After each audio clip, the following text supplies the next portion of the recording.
La roche qui pleure.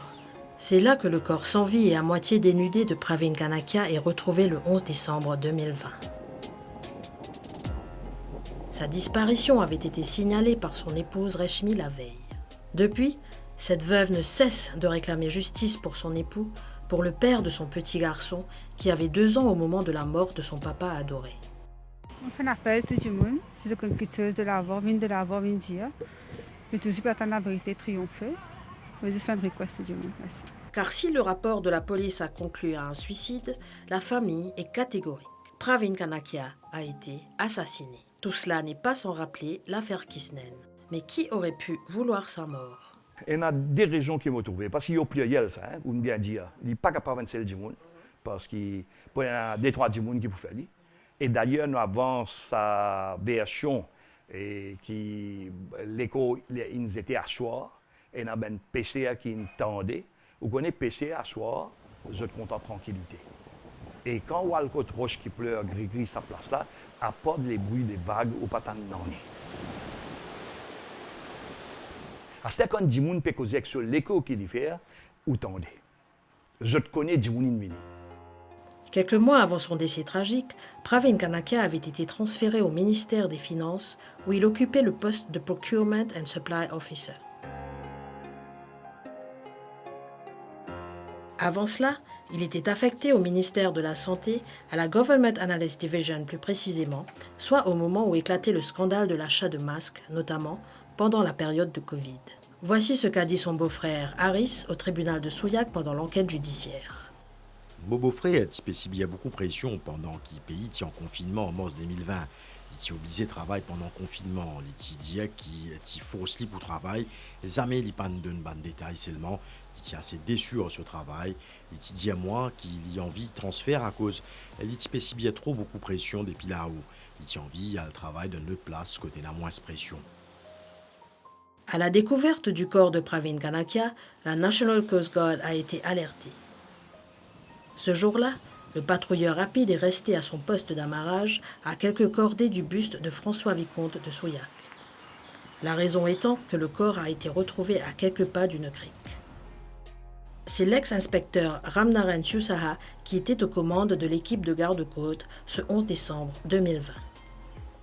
Il avait dirigé l'opération visant à remonter le corps sans vie de Pravin Kanakia. Durant l'enquête judiciaire, Ramnaren Siusaha a avoué qu'il ne s'était pas mouillé, littéralement parlant. Il avait coordonné toute l'opération de loin, perché sur les hauteurs, n'ayant pas jugé nécessaire de descendre plus bas, car c'était trop dangereux. Le corps de Pravin Kanakia avait ensuite été transporté à l'hôpital de Souillac. C'est le docteur Ghulam Benu, Senior Medical and Health Officer, qui était de service en ce 11 décembre 2020. He was brought dead, a précisé le docteur Benu lors de son audition devant le tribunal. Mais le médecin devait remarquer que Pravin Kanakia présentait une lacération sur le côté gauche de la tête. The body was clean. There was no blood supply due to salty water. Il n'avait cependant pas été en mesure de révéler l'heure du décès. Raison pour laquelle il avait référé l'affaire au légiste de la police. C'est le docteur Sudesh Kumar Gangadine qui avait pratiqué l'autopsie. Lors d'une audience dans le cadre de l'enquête judiciaire le 19 février 2025, il a révélé que Pravin Kanakia est décédé aux alentours de midi le 10 décembre 2020, soit le jour même de sa disparition. Il a également confirmé les conclusions précédentes du rapport d'autopsie finalisé le 15 janvier 2021, soit plus d'un mois après la découverte du corps. Le décès de Pravin Kanakia a été attribué à une hémorragie intracrânienne aiguë. Le légiste a également fait d'autres révélations chocs au tribunal de Souillac le 19 février dernier. Le docteur Gangadine a affirmé que Pravin Kanakia était déjà mort avant que son corps n'entre au contact de l'eau, tuant à petit feu la thèse de suicide privilégiée par la police. Pravin Kanakia n'avait pas d'eau dans les poumons ni dans les voies respiratoires. Le père de famille n'avait pas non plus de substances étrangères dans le corps. Hormis les blessures au niveau du scalp et des tempes, qui ont pu être causées par un objet contondant, son corps ne présentait aucune fracture. Ce qui aurait pourtant été le cas s'il s'était jeté du haut des falaises, comme l'a souligné maître Damoda Bissessar, représentant du bureau du directeur des poursuites publiques, en interrogeant le docteur Gangadine sur cet élément clé du dossier. Toujours dans le cadre de l'enquête judiciaire, le docteur Satish Boulel a révélé pour sa part au tribunal de Souillac le lundi 24 mars dernier qu'il était d'avis que Pravin Kanakia a reçu un coup fatal à la nuque. Même s'il n'a pas procédé à une contre-autopsie, le médecin légiste a précisé qu'il s'était rendu à la morgue de l'hôpital Victoria le 12 décembre 2020 à la demande de maître Rama Valaiden. Je n'entends un son, mais je ne peux pas expliquer, à un moment-là, je ne casse la tête. Donc, ça dit clair qu'il y a soir. Non, d'abord, je peux causer avec la lumière, chez Natos. Je peux penser les autres benzen peuvent venir la paix, ou soit ben 10 personnes qui ne pas habiter la paix peuvent venir la paix. Mais après, je trouve un son qui peut tomber, ça fait tomber. Après ça, je trouverai, comment dire, aller. Est-ce à dire que Pravin Kanakia a été tué et son corps posé là? Shirley, la sœur de Pravin Kanakia, ne digère pas non plus la thèse de suicide. Pravin est bien content ses enfants. Ils tiennent Dimoun très down to earth. Nous sommes encore petits quand nos papas sont décédés. Nos mamans qui travaillent comme en sécurité.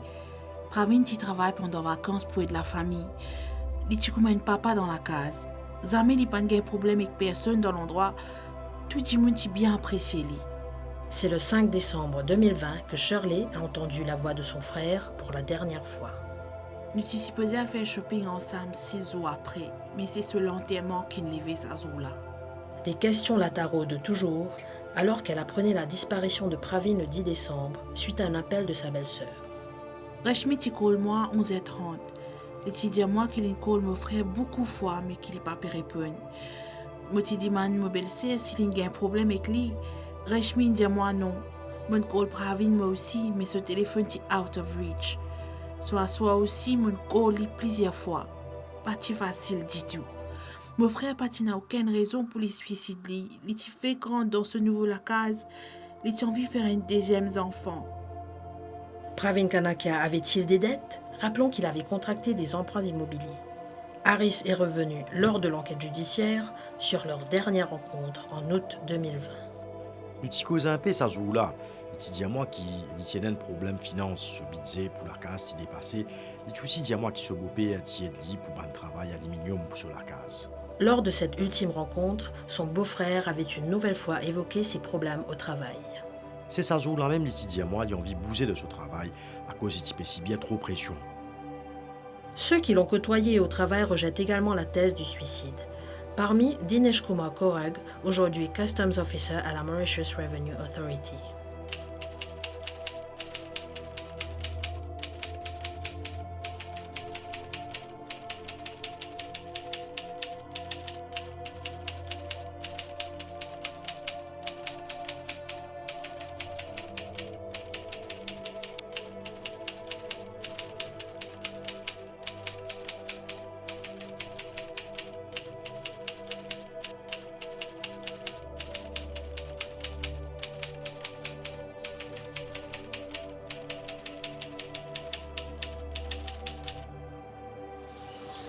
Par ailleurs, lors de son audition au tribunal de Souillac, Dinesh Kumar Korag a souligné que Pravin Kanakia n'était pas un gambler, même s'il était un grand fan de foot.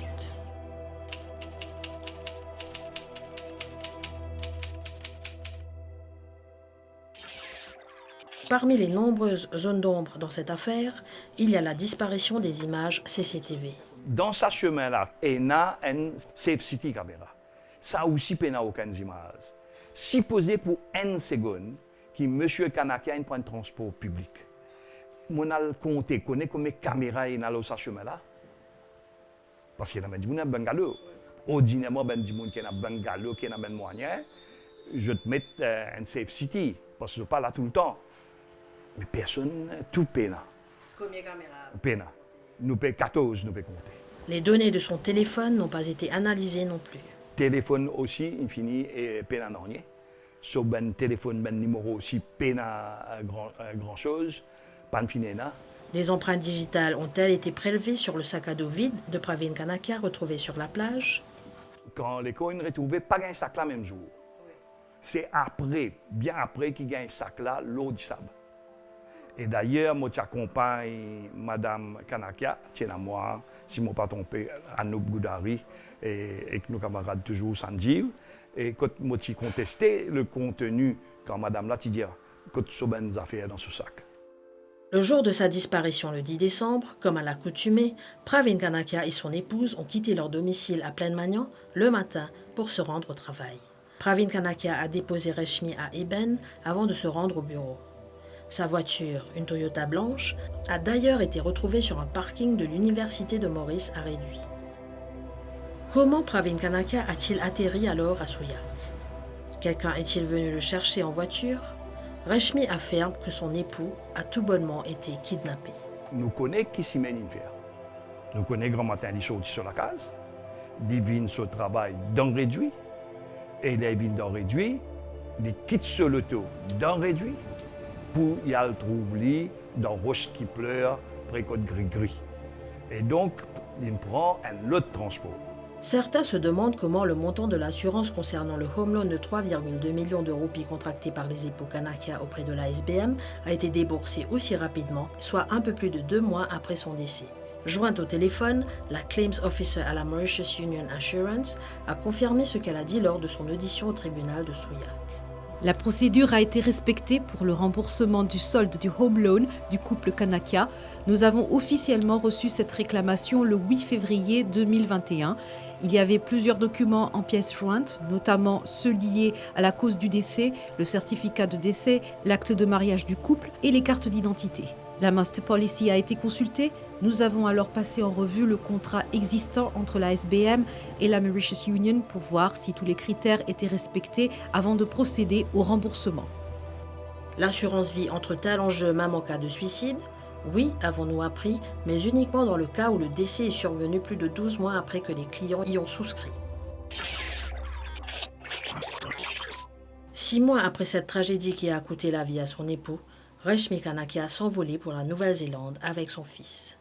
Si elle a quitté Maurice, c'est parce qu'elle ne se sentait pas en sécurité ici. C'est les policiers qui sont suivis, qui sont d'accord. Et si pour moi devant lui, un de l'UPC, et quand je fais, ça me dit que dans le mode d'apprendre, qui peut faire, qui peut faire. Mais toujours d'attendre, qui fait ça un peu difficile, que tu peux amener, mais toujours la même question pareille, qui me veut la réponse salaire, quelle réponse salaire. Mais tout ça là, c'est une question qui est toujours là, qui peut révéler jour en jour. Reshmi Kanakia a également affirmé que la veille de sa disparition, son époux avait reçu un appel d'une grand-madame. La veille, je suis sur le téléphone pendant un temps de travail, et toujours d'attendre avec ça m'a difficulté. D'une grand-madame. Mais moi, tant que la police ou même du bureau du DPP qui fait un RCS, parce que là, c'est Mme Kanakia qui dit ça. Et ce n'est pas un témoin. Nous, il y a des gens qui peut travailler avec M. Kanakia à ce moment-là, qui trouvent les sorties dehors, causer le téléphone et sentir qu'il y a une affaire. Pareillement, toi, des gens sortis dehors, peut téléphoner, les rentrer affolés, ou soit ils n'est plus les mêmes, ou décomposés, ou sentir.